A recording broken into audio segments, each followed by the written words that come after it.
பொதுப்பணித்துறை மூலம் 29 கோடியே 25 லட்சம் ரூபாய் மதிப்பில் மீண்டும் உப்பனாறு பாலம் கட்டும் பணியினை கவர்னர் கைலாஷ்நாதன், முதலமைச்சர் ரங்கசாமி ஆகியோர் பூஜை செய்து பணியினை தொடங்கி வைத்தனர்.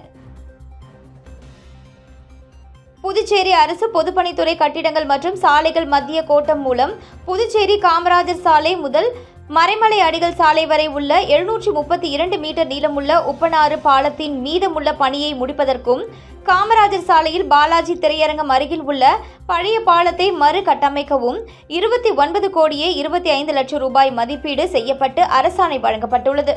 இந்த பணிக்கான பூமி பூஜை இன்று நடைபெற்றது. துணைநிலை ஆளுநர் கைலாஷ்நாதன், முதலமைச்சர் ரங்கசாமி ஆகியோர் அடிக்கல் நாட்டி பணியை தொடங்கி வைத்தனர்.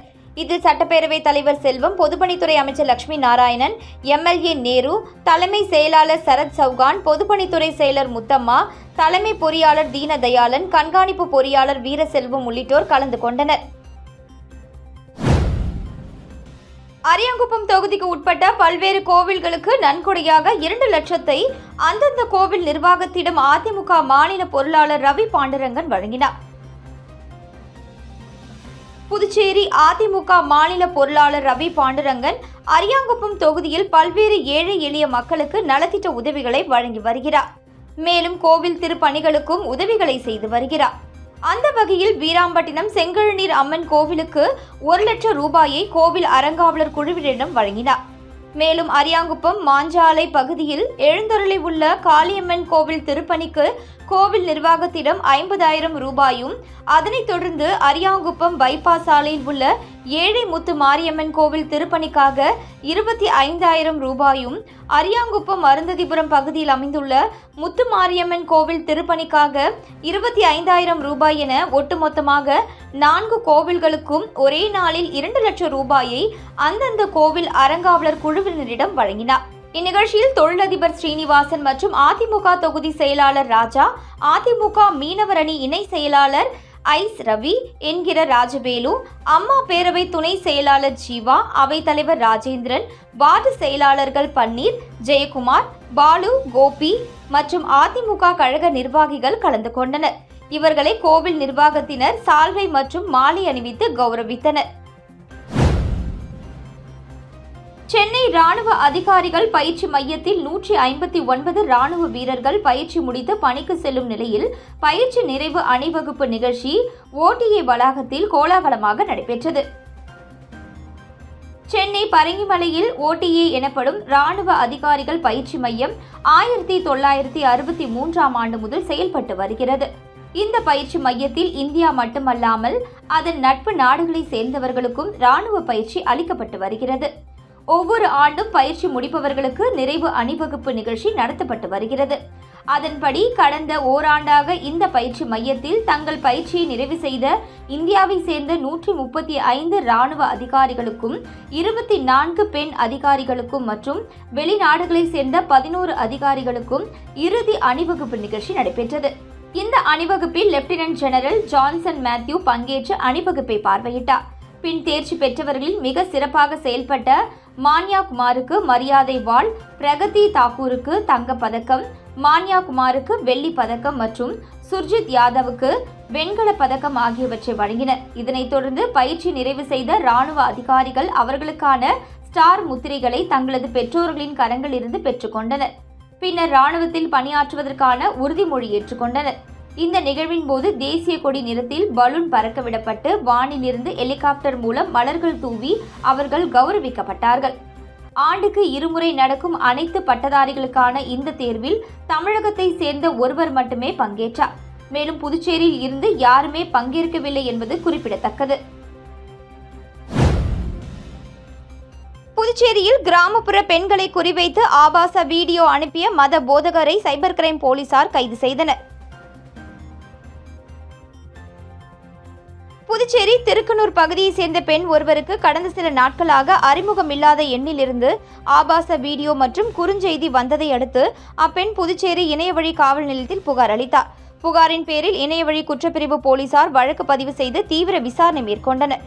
மேலும் அந்த பெண்ணிற்கு ஆபாசமாக வீடியோ அனுப்பிய வாட்ஸ்அப் எண்ணின் இயக்கங்களை தீவிரமாக கண்காணித்து வந்தனர். தொடர் விசாரணையில் பெண்ணிற்கு ஆபாச வீடியோ அனுப்பியது முத்தியால்பேட்டை பகுதியை சேர்ந்த மத போதகர் வேலு என்கிற இமானுவேல் என தெரியவந்தது.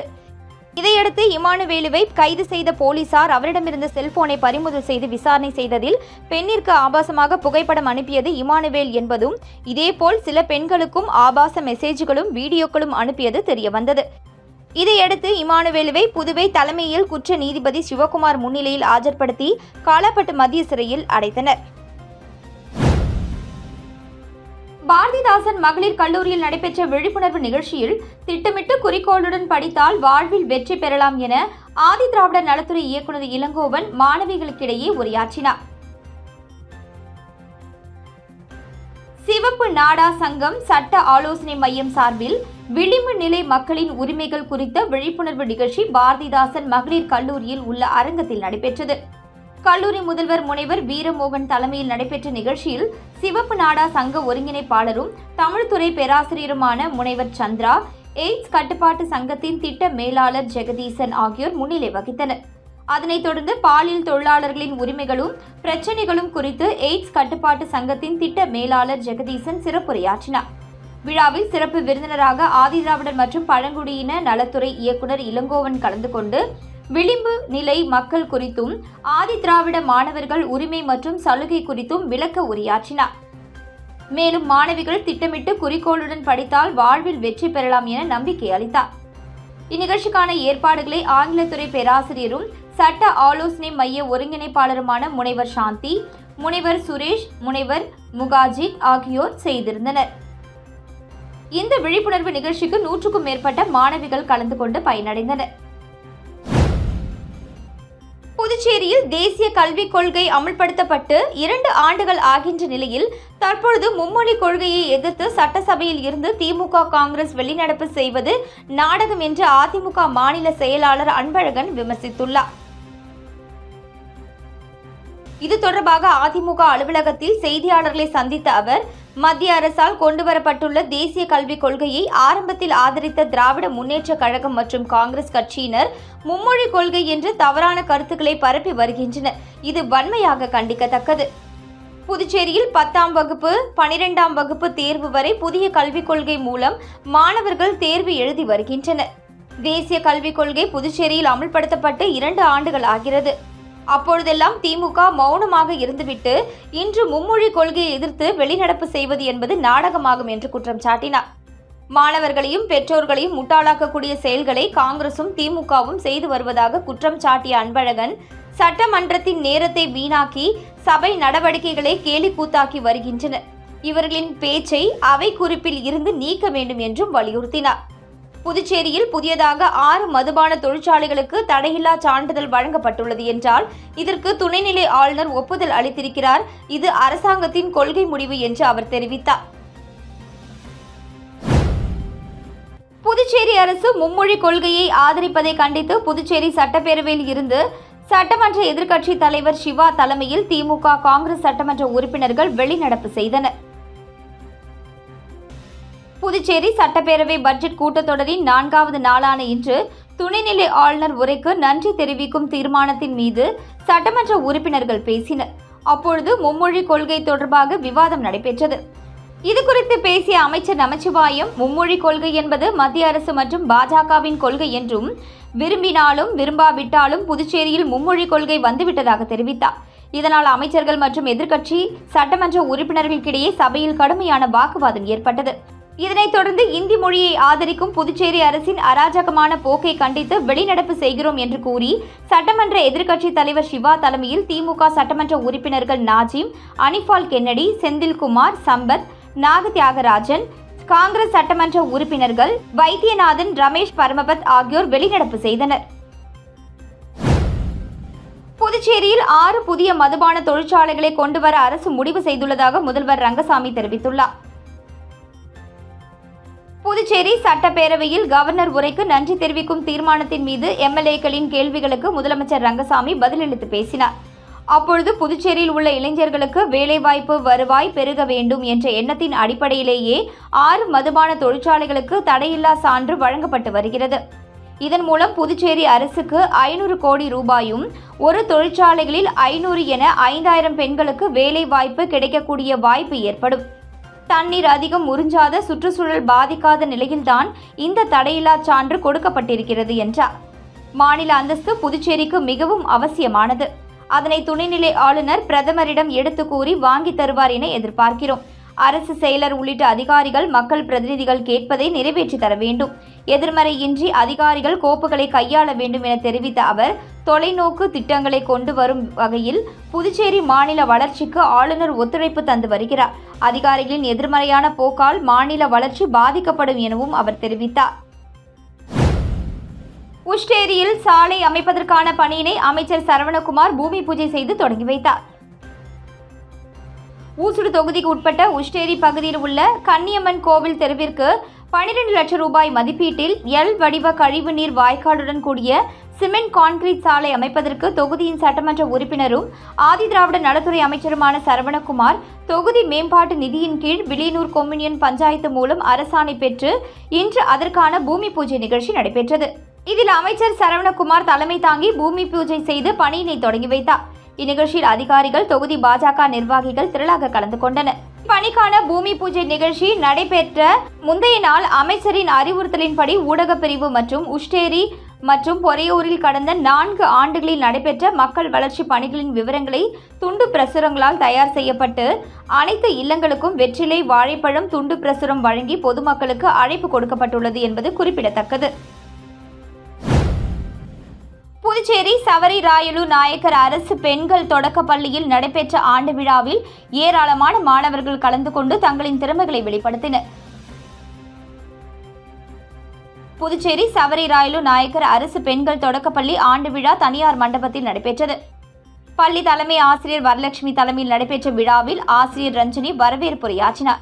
ஆசிரியர்கள் நிகழ்ச்சியினை தொகுத்து வழங்கினர்.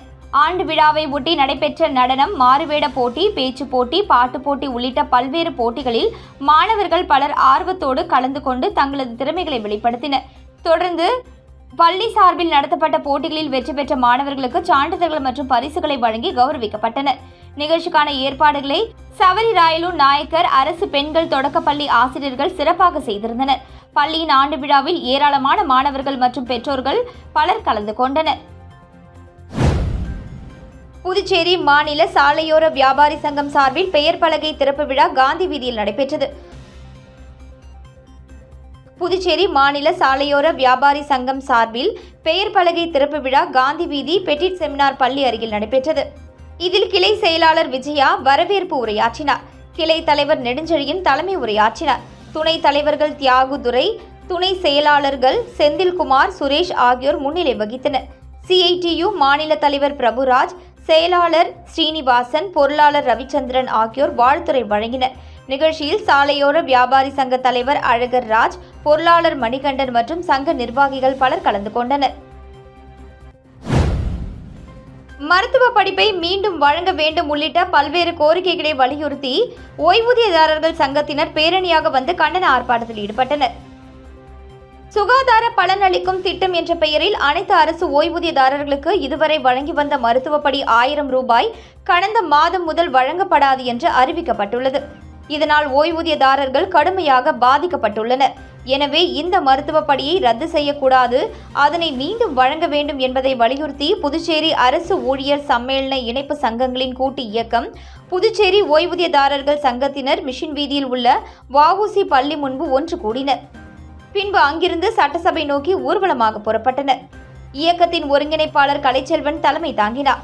இதில் ஆனந்தராசன், புகழேந்தி உள்ளிட்ட பலர் கலந்து கொண்டனர். ஊர்வலம் மாதா கோவில் வீதி வழியாக ஆம்பூர் சாலையை அடைந்தபோது அங்கு பாதுகாப்பு பணியில் இருந்த போலீசார் பேரிகார்டு அமைத்து அவர்களை தடுத்து நிறுத்தினர். அங்கு கோரிக்கைகளை வலியுறுத்தி அவர்கள் ஆர்ப்பாட்டம் நடத்தினர். பின்னர் முக்கிய நிர்வாகிகள் மட்டும் சட்டசபைக்கு சென்று அங்கு முதலமைச்சர் ரங்கசாமியை சந்தித்து கோரிக்கை மனு கொடுத்தனர். புதுச்சேரி மாநில யூனிவர்சல் கராத்தே சங்கம் சார்பாக 3வது மாநில கராத்தே போட்டிகள் ஆச்சாரியா கலைக்கல்லூரியில் நடைபெற்றது. புதுச்சேரி மாநில யூனிவர்சல் கராத்தே சங்கம் சார்பாக 3வது மாநில கராத்தே போட்டிகள் ஆச்சாரியா கலைக்கல்லூரியில் நடைபெற்றது. இந்த போட்டி தொகுப்பு விழாவை மாநில கௌரவ தலைவர் அங்குதாஸ் துவக்கி வைத்தார். இந்த விழாவில் துபாயில் நடைபெற்ற உலக கராத்தே போட்டியில் நடுவராக தேர்ந்தெடுக்கப்பட்ட புதிய மாநில சங்க செயலாளர் சென்சாய் பழனிவேல் அவர்களுக்கு பாராட்டு விழாவும் நடைபெற்றது. கராத்தே போட்டியானது மாநில தலைவர் சென்சாய் திருநாவுக்கரசு தலைமையில் சங்க செயலாளர் சென்சாய் பழனிவேல் முன்னிலையில் நடைபெற்றது. இதில் 500க்கும் மேற்பட்ட மாணவர்கள் கலந்து கொண்டனர். இதில் தலைமை பயிற்சியாளர்கள் சென்சாய்கள் சத்யசீலன், எழிலரசன், ராஜேஷ், தர்ம பிரகாஷ், ராஜசேகர் ஆகியோர் கலந்து கொண்டனர். இவ்விழா ஏற்பாடுகளை சங்க பொருளாளர் சென்சாய் சங்கர் செய்திருந்தார்.